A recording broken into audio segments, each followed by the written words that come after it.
Hey guys, Rafi here, Preferred Plumbing Solutions. Man, I had a rough week. A lot going on, a lot of changes, a lot of things not going the way I thought they would go. Just a lot going on. But thankfully, one of the things I really like and one of the things I value is change. So, just because something is changing, it doesn't mean it's bad. Not only that, I invite change, because change means growth. When a seed is planted in the ground, it's in the form of a seed.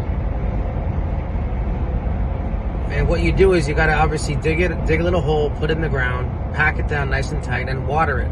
Why do we water it? Because when you got enough moisture and water, that actually creates rot. And there's so much moisture, it starts to rot. The seed starts to rot and break apart.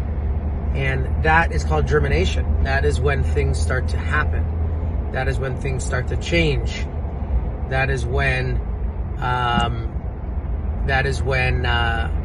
there's a change. So you might think change is bad, but is it really? Because when that seed starts to break down and you continue watering it and it starts breaking down, it starts to develop and little roots start to poke through and penetrate the shell because it's breaking down, and it digs itself into the soil and it starts to grow and develop and gather and absorb water.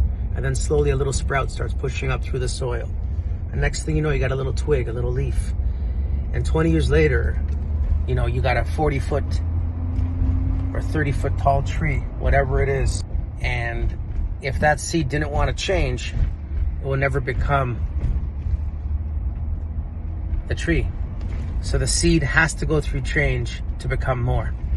And that's why I love change. Change is the only way to become more. Think about that. God bless you guys. Stay grateful.